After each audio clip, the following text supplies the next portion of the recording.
Should be another draft physics video presentation and such. Comments and what the hell.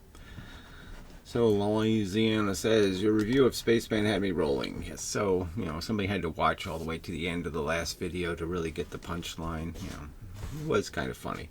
It's not a kind thing to do, so I can't really applaud myself. I mean, but whatever. We're all, we all, well, jokes can be made about anything, so yes, I made some jokes.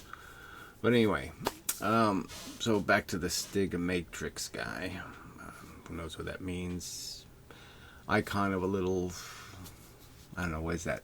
Black hole or something? Anyway, this isn't a counter argument to anything. Okay, I would argue it probably isn't to anything, except pointing out your mistake 2 videos ago. So again, we already went over it. I didn't make any theoretical mistakes. You did. Yeah, so we'll just keep arguing it. Fine, it's okay with me. You should thank me. Yes, you misled things. Okay, I didn't, no misleading, but anyway. First, when you completely disregard that inductance has resistive byproducts that are significant, and even Faraday capacitance byproducts. I compared the two things and said they're basically very similar things in their function. They're both little batteries. And the point is that one battery can discharge really quickly, the other battery can't discharge very quickly because it's magnetism, and magnetism takes more time to rearrange the atoms. So that's what I said. There's no deception anywhere. Blah, blah, blah, blah, blah, blah, blah. You said, you could probably use a capital there just to, continuity, that the coil was storing current. No, I said it was storing voltage. But anyway, the point is it's storing energy. It's true. It's storing a condition. And when the condition is ceased or changed, change is probably the more important word. But, I did make a mistake, but it's not the mistake you think I made. Then it will change that condition. And everybody knows that changing a magnetic field causes electricity. Yes. Anyway, so LOL burst the entire universe. So storing energy burst the entire universe is your theory. You can't store energy in a capacitor, and you can't store energy in an inductor, especially one with a core in it. I would argue that, that's really basic stuff, and you're wrong, and, you got no excuse. So why don't you could post a link to your evidence, that inductors don't store energy. Show me the experiment where the inductor doesn't store any energy. Store a condition that will create energy in being changed back to its original condition. Then later you changed it to stores magnetic field. Well, the point is I'm saying a magnetic field is a physical condition that atoms get into, and that it's a real physical condition, and pieces of the atom, the electrons more particularly, have to move to restore the condition, and their movement is evidence of energy. Yes, it will take energy to move them. You will see change take place. Energy is just an imbalance in a condition. That's the only time we see it. It always exists, and we only, when there's balance, we don't see it. When there's imbalance, we see it. Shit. Anyway, changed it to stores magnetic field or energy of some stupid shit, but fail to mention the standing current is present only when there's a active current flown being supplied. Current flow being supplied. All right. So the change in the circuit from what I was seeing was it's never an open circuit. See, I thought it was going from closed to open. All right, which I think would also work, but it doesn't matter. It's always just small resistance versus a closed circuit. So he shorts it and then goes back to high resistance. Shorts it, high resistance. So in the high resistance, the inductor is being fueled. It's filling up. And then when he shorts it, the inductor can now feed its full voltage out, but it does so slowly, because as I stated, it takes longer for a magnetic field to go through its change process than it takes for charge in a capacitor, for example, to discharge. Capacitors discharge really fast, inductors discharge really slow. That's what I said. Okay, and it didn't change anything. All right, so let's go to the picture of the damn thing just so we understand. So it's just a 1.5 volt battery in series with a coil. Now, I think the electric boom guy should have said, this didn't work too good unless I put the metal crap back in the coil. So he should have pointed that out. It's just not a coil of wire. It's a coil of wire with a bunch of metal in it. All right, and then that's connected to 3 LEDs requiring 9 volts to light. And so that's the situation, the experiment. And all he's doing is shorting across the LED. So he's taking the resistive element out of the circuit. So it just goes from being a closed circuit where the battery and the inductor can discharge to one where there's resistance in there, and so the inductor can only slowly charge. And so the point is that it goes from slowly charging to quickly discharging. And the quick discharge, because its inductor is slow, so even though there's a short in the circuit, the 9 volts across the LED is still really 9 volts, because the inductor just keeps pumping at its speed. It can't discharge completely instantaneously or quickly like a capacitor. If it was a capacitor, the capacitor would just discharge when you have the closed circuit. It would go through the closed circuit wire, and it wouldn't even affect the LEDs because it happens quickly. But because it's happening slowly, there ends up being 9 volts of extra potential always at that junction. So now the LEDs can also light. But anyway, back to, so, these are just batteries, right? So this is a battery. I don't know which way it's oriented. We'll just say minus and plus. Okay. This essentially is turned into a battery, plus, and minus. And, well, he has the black wire going this way, but who knows if that means anything. Doesn't really matter. And then you have the LEDs requiring 9 volts here. So you only have 1.5 volts coming from this. So where's the extra voltage coming from? Well, the only place it can come from is this other little battery, essentially, this battery. And so when there's a high resistance in the circuit, this battery charges. And when there's low resistance, this battery discharges. And when this battery discharges, it doesn't care about this voltage. It's going to make its own voltage. And its voltage is going to be, it can be much higher. And just has to do with the discharge rate of how long it takes to get the magnetism out of the metal. And so the speed at which the magnetism comes out of the metal into the inductor will dictate what kind of voltage you get here, but obviously you're getting something like 8 volts or something coming out of it's probably much higher. And that is what's triggering the LEDs. This is probably, this could be 50 volts for all I know. The point is it's triggered by the fact that there's now a closed circuit and the inductor can supply as much as it can, and the battery is supplying as much as it can when there's a closed circuit, and the total of those two voltages is enough to light the LEDs. But he can't keep it closed because these LEDs will go out, so he has to open it again, so it's back to having resistance here. This is a resistor, and now the resistor will just charge the inductor slowly back up again. So that's all there is. It has to be a battery. You can't look at it any other way. It's obviously providing more energy than the single battery can provide, and it's providing it at a higher voltage. There's no other way to look at it. All right, anyway. There's an active current flow being supplied. Never ever after voltage is stopped. Okay, so you're saying an inductor doesn't hold any extra voltage or energy. And I'd say, well, that's why they have to charge big inductors. Is they charge them. They supply energy to them really slowly because they can't put it in as fast as it can get it out, right? So they fill them up and then they discharge them. So I think you're wrong. Yeah, I think you're completely wrong.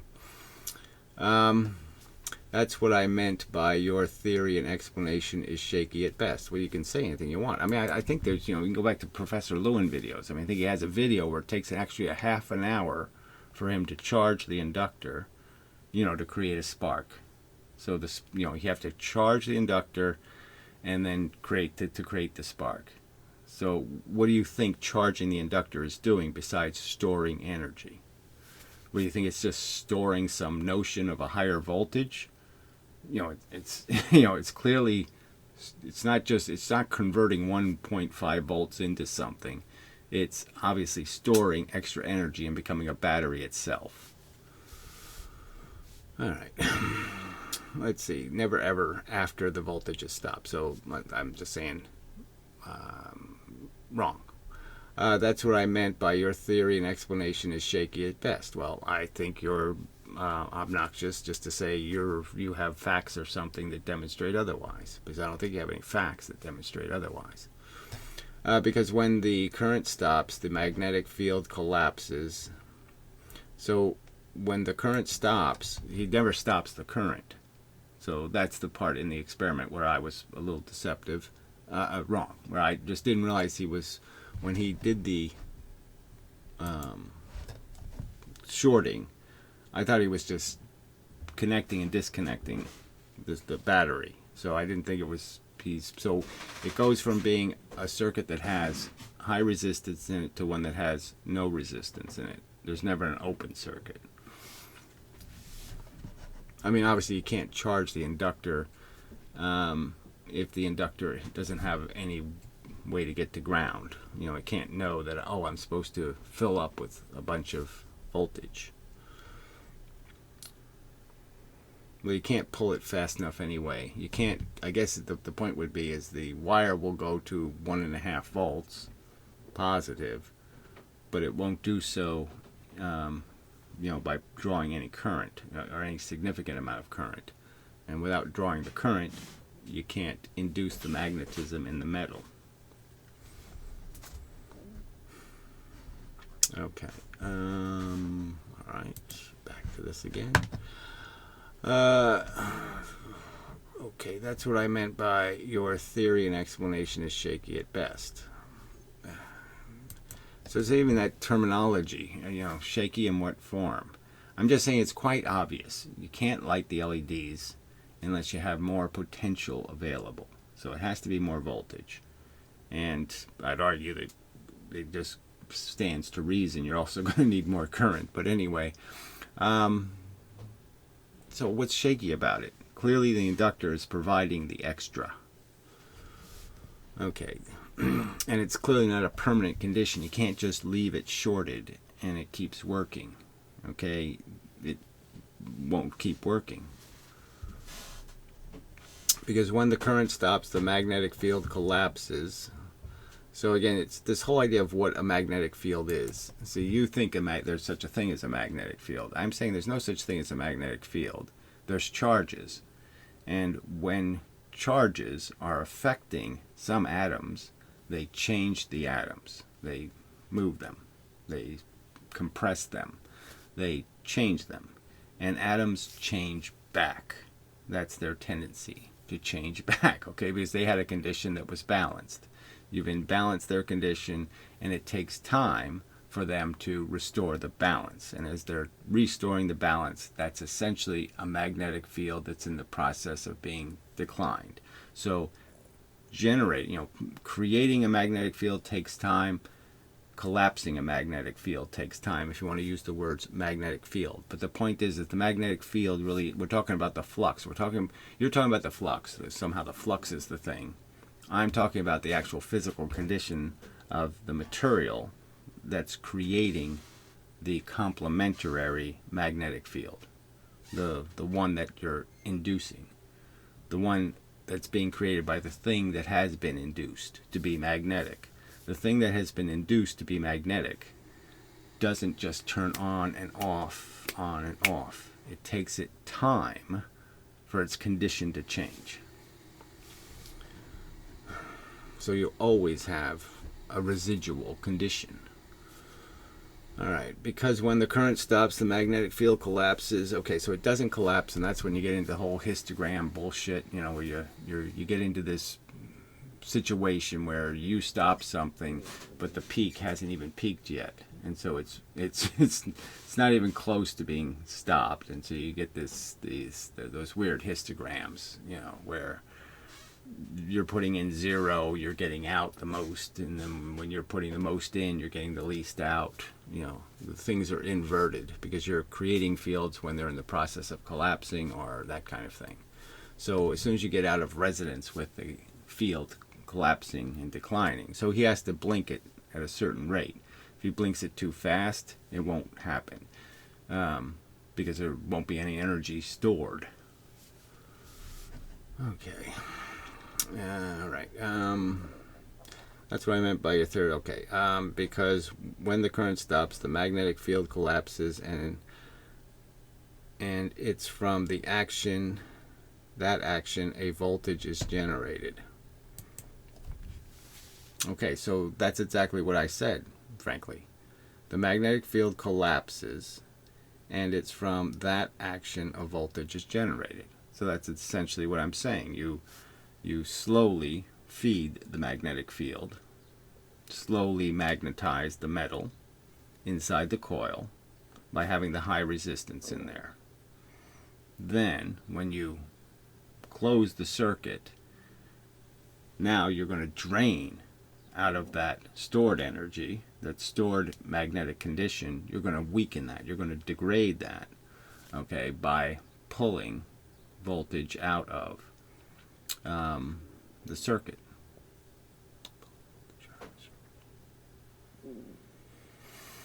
All right, there's a continuity problem there for sure. All right, so back to the diagram. All right, so we can surmise that you can't just put a battery and a coil into a circuit and increase the voltage. That won't work. If we agree there, then we'll be somewhere. So clearly something is, you're creating two opposite conditions. The first, you know, and these are diodes, which makes it a little bit complicated, but you can't talk about voltages going both ways. But it might have something to do with that. There might be enough voltage that goes through the diodes backwards to induce the condition. Let's see, because batteries are in series. When you close the circuit, you're definitely draining the inductor. I mean, you're putting as much current as you can through it. I mean, all the battery current has to go through the inductor, so there's no doubt that the wires are getting the most they can get. But they're getting extra from the battery, also creating the magnetic, you know, magnetizing the core. So, but yeah, I can't. You know, it seems it should only work when you open and close the circuit. Well, yeah. Look, the only thing I'm asserting is that clearly the inductor provides the extra, and the extra isn't permanent. So that's all we need to know, is that clearly there's an extra being provided by the inductor. It is acting as a battery. All right, continuing. Because when the current stops, the magnetic field collapses, and it's from that action the voltage is generated, not the storage. The magnetic field collapses. See, I mean, the current stopping and you saying the magnetic field collapsing, those two things, you lack continuity in that statement, right? I mean, obviously, the more current, the more magnetic field. So that part doesn't really make sense either. All right. Now, when you start off calling me a piece of shit, well, I'm calling you a piece of shit for the very purpose of just pointing out that, if you're going to sit there and make comments on a board, right? I don't know you. You don't have any. There's nothing, no background. I got nothing to decide who the fuck you are in any way whatsoever. And you're talking as if you're an authority. Like there's some reason for me to say, oh, okay, this guy has some respectable knowledge. He has some respectable experience. He has something to make his arrogance credible. So I'm just saying, if you're going to be arrogant, then you have to show some reason why I should be impressed. And you didn't do that. So you don't have any credentials. So all I can go by is your words. And it's full of this LOL kind of crap and whatever bullshit. It's not full of like documentation of anything or citations to anything. And then it's just full of this misrepresentation of what I said, okay? And what are facts in the video. You start saying things like LEDs increase the voltage. How do they do that? Anyway. Now, when you start off calling me a piece of shit, your first response, because I made a simple observation, literally 3 or 4 words of comment. So you're saying it takes a whole lot of words to insult somebody? No, it doesn't take very many at all. You just, like I said, you didn't come here, to have some fair conversation. You came here to do what the people do when they post on flat earth videos or something else. You came here for that purpose. You're wrong. You're wrong. You're just wrong. Wrong or right is going to challenge anyone's impulse a little bit not to come back at you. Oh, no. So again, so this is, it does get a little bit juvenile in the sense that, no, you started it. I didn't start it. You started it. And you have to understand it from, you have to have some appreciation, like I said, that you're the one behind an anonymous rock. So you don't think that you have to have a little more integrity, you have to show a little more than I do. I'm here constantly getting shit thrown from all kinds of directions, from all kinds of assholes. And you're saying I should have automatically known, oh, you're not one of those. How would I know? How would I tell the difference between your crap and their crap? It's crap. Anyway. Because I made a simple observation, literally, no, okay, here we go, right or wrong, challenge. Anyone's impulses a little bit not to come back at you in retaliation with return insults, so you're going to need to knock it off. Well, fuck you. So that's my response to you. We just have a personality difficulty, and you're clearly some asshole who thinks you can start it, and I'm not allowed to defend myself. Well, fuck you. You just recited the exact thing I'm doing. Why would I sit here? My impulse is, fuck you, okay? If you can't come with an argument about the argument being made, and instead have to talk about, even this statement you say, burst the entire universe. I mean, this is straw man kind of arguments. A coil storing wire breaks all functionality of the universe. No, I don't think so. Like now, I have watched a shit ton of your videos for 15 years now, and I remember watching your congratulatory 1K video on the other channel. So I think time speaks more than numbers in short succession. I don't know exactly what that means, but yeah, my 1000th video was funny. The one that got removed from YouTube in 4 hours. For no good reason. Anyway, I'm glad you changed you to you guys in the response video, because it lets me know that you know who's boss. I don't even know what that means. Very good. Peace out, money bags. I don't know what that could possibly mean. We're done for now. Yep, no clue what that means. just can't make any sense. Fine, whatever, blah blah blah. Agree to disagree or something? Fine, I'll agree to disagree. I think coils store energy. I think the evidence that they can store energy is in the fact that they actually spend a long time loading coils with energy. So yeah, coils can store energy. They got a core and a coil. You can change the condition of the core, and when you decondition the core, let it go back to its native state, you can release a whole bunch of energy. Yeah, I think that theory's sound. But anyway, how exactly that happens in this circuit, I have to admit,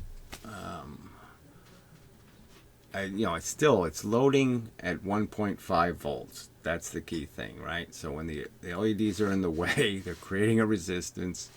It has to load to the 1.5 volts. So that's what's loading it.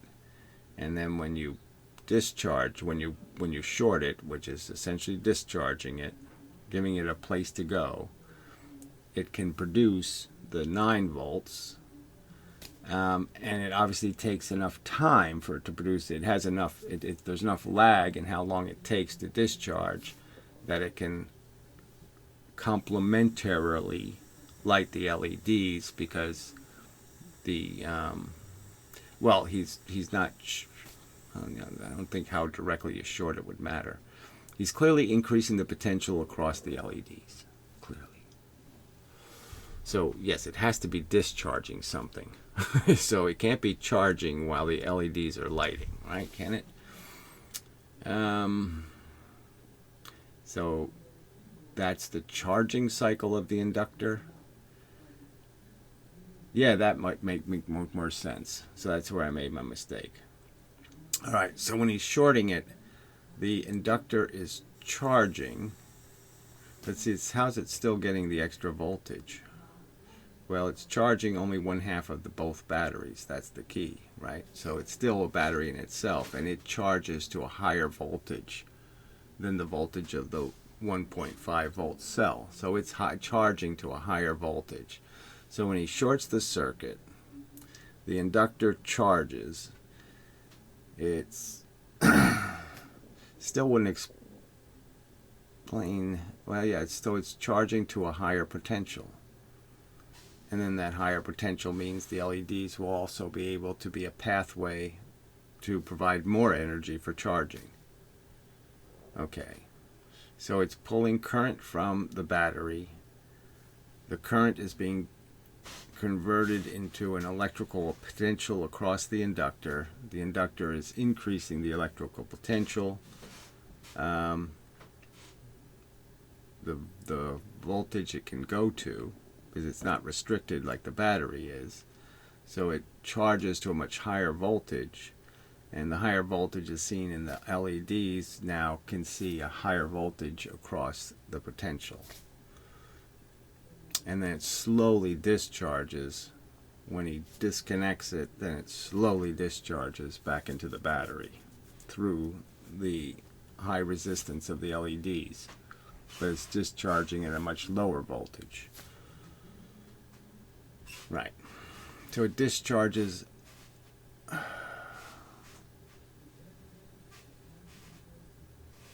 Well, that's close enough.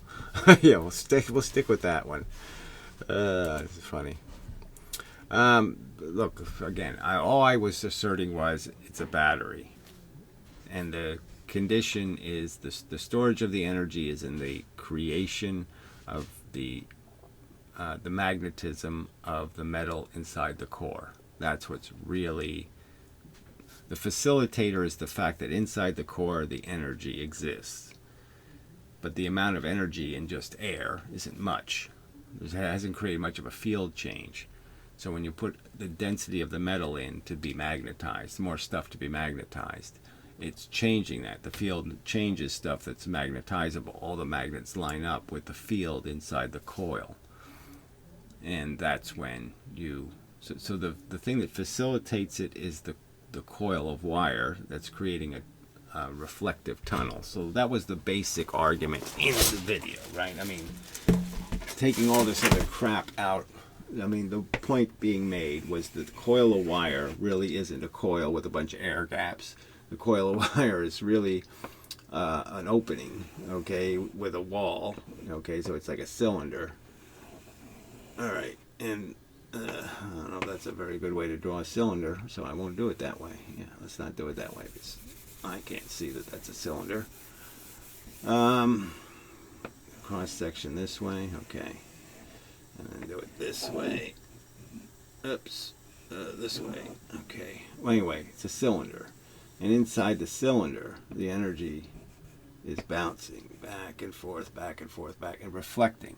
So those reflections are what characterizes the function of a coil of wire. And when you put a core in there that can be magnetized, you greatly increase the amount of these reflections. The number of them. By creating more pressure, confining space. Alright. So that's the principle that matters.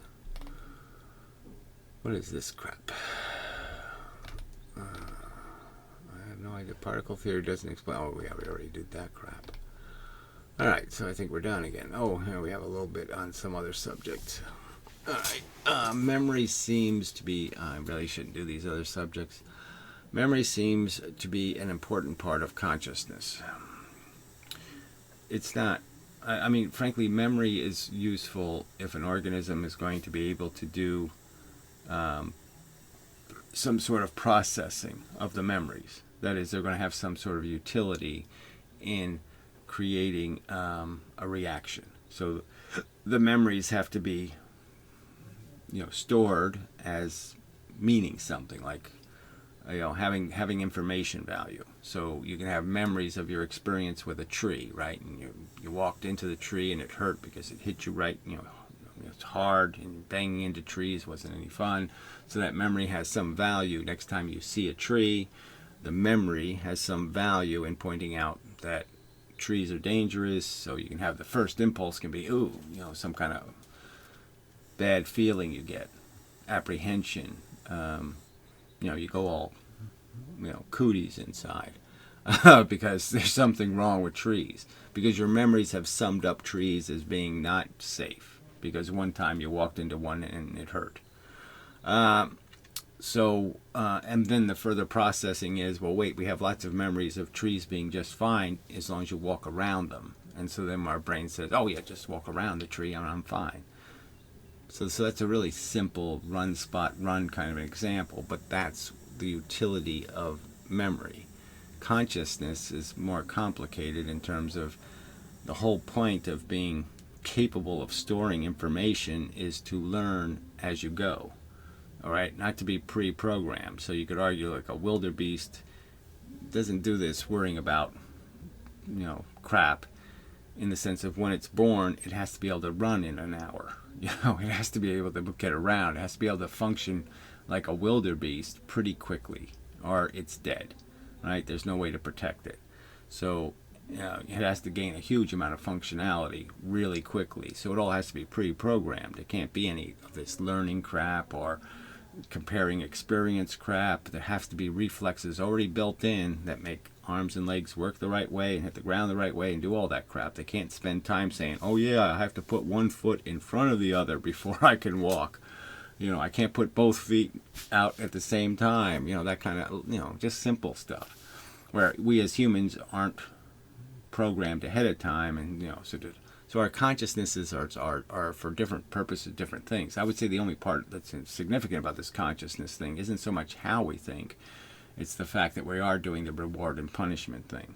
That the whole way we do learn is through there being some capacity to hurt us, okay, and to take the hurt away, to reward and punish. That's the real mechanism that I would say is consciousness. Thinking is just processing experiences that have been labeled by a feeling. Like a good thing, a bad thing.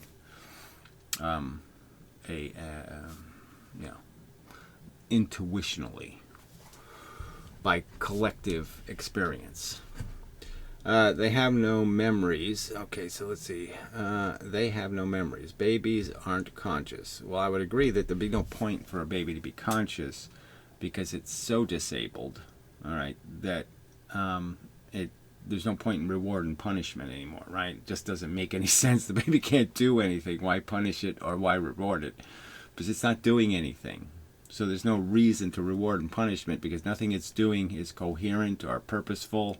You can't associate it with a real event or a mechanism, so there'd be no reason to make a baby conscious because it's not ready to do any sensible reward and punishment. And so it's not until you're ready, that is, you're functioning well enough, can you be, is there a purpose in rewarding you or punishing you? So that's why it takes until you're like 3 years old before you really start to take responsibility for your own balance sheet of good and bad events. All right, they have no memories and no perception of the future. I don't even care if they did. The point is they're not forming hard opinions about reality because they still haven't figured out gravity up and down. They still haven't figured out a lot of stuff. So they're not, yes, they're not doing any. The future is a concept. They haven't even learned what that is yet as a concept, right? They haven't even learned the word for future, let alone an ability to talk about one. Because you can only understand one in understanding the past, right? First you have to understand the past before you can understand the future. Anyway, their brain is like an unwritten book. Well, their brain is like a being written operating system. They're learning gravity and all these other things, and they're slowly acquiring their operating system because their operating system is going to be fundamentally based on language. So what they're really doing is absorbing language. That's the primary task. The brain is like an unwritten book with empty pages. It will be filled with memories and experiences. Yes, once they have enough context for the memory and experiences to be placed in a model. First, the model framework of the model has to be built, and then you can place things in the model. But if you don't have a framework, there's no place to place memories. All these impressions that we collect during our lifetime make up the inner world we live in.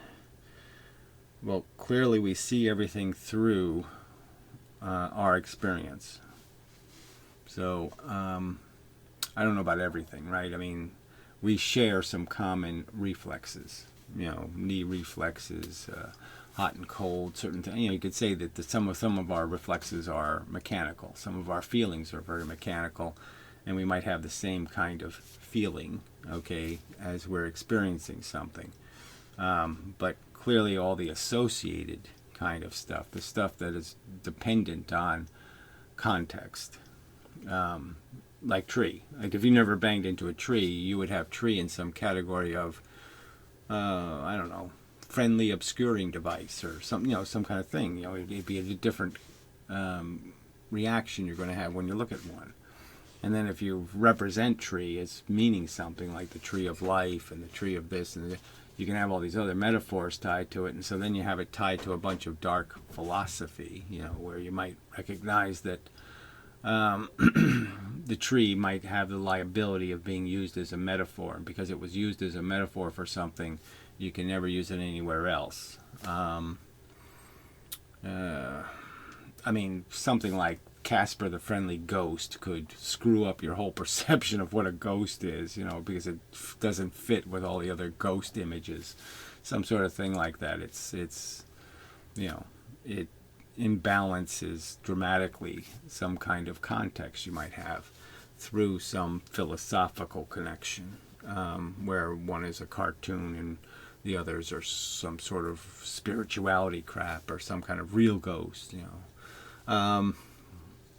So, I don't know what to say. It's complex, but it's clearly we're all perceiving the world through, what seems like a very transparent thing, our brain, but it's not transparent. The rose-colored glass thing and the, however you want to metaphor it, the fact that the glass has a clear tint based on our personal interaction with the world just is undeniable, and nobody's looking through perfectly crystal clear glasses. And so, we're all got to be careful of recognizing when we're going to talk about what this is, we have to match our context. That's printed money. That's a Fed conspiracy. I mean, besides just being round and metal, that's nickel. Well, it's not really nickel. It's mostly tin. Some other kind of bullshit. It's all that context stuff. That symbol means, so the stories will get so different. Here we have some fairly simple thing, but, there can be all kinds of layers of context in terms of what you're saying it is. What is it as a piece of metal, or is it round, or is this represent money and that represents the Fed and all conspiracies and bullshit. Because people don't understand it, and that's it's a sad fact, because yes, it's sort of important that people understand what money really is. This is money, by the way. This really is money. It's good stuff. Because they only made so much of it. There's only $2 trillion worth of this stuff, American dollars, in the whole fucking world. Just two. And we have $40 trillion worth of debt, at least.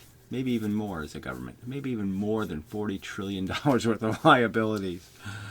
There's only $2 trillion worth of this, though. Anyway, probably enough of a video. Keep the economics video on the other channel. Even this whole thing here. This isn't. I really don't want to do for philosophy. See, you can't really even do just biology without getting into philosophy, because there's so much of how people interpret something, and how they even say it. So it's like there's nothing overtly terrible about what you said, but I mean the word memory is a it's not really what consciousness is. I would argue consciousness really is in forming the context for memories, in the sense that the context is the capacity to have it taint, to have it colored with these ideas, these concepts of good thing, bad thing. That's the real important function. That's why we have the function, is to avoid bad things. That's why we have a brain doing all this work, is to somehow avoid real bads. But in the evolutionary context, real bads have a completely different definition than in the smart human philosophical context, where we can understand I don't win by making somebody else lose. It's better if win-win is much better than win-lose. So once you understand simple things like that, that whole evolutionary thing, that context doesn't mean anything anymore. You can't get your values there because logic tells you that's stupid. Okay. So anyway, till the next time and such.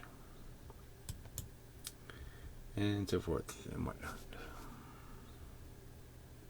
Yeah, I think that's enough. Sorry, the exact precise function of the inductor, okay, it might be worth going into sometime.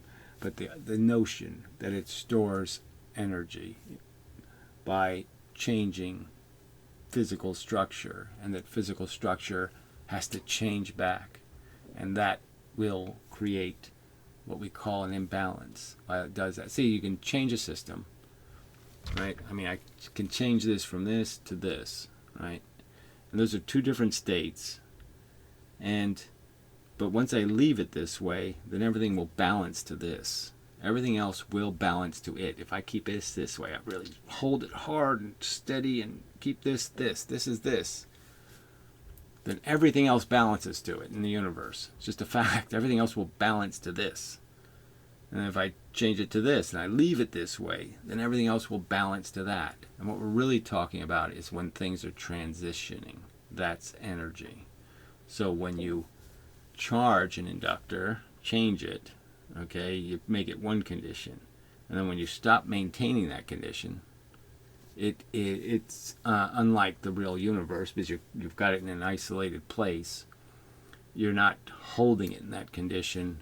And so when you release the mechanism that's holding it in that condition, it'll go back to this condition, and the rest of the universe has to now balance to that. But that transition, okay, is real, is what we call energy. Yeah, just throw it in there. So, till the next time, and such.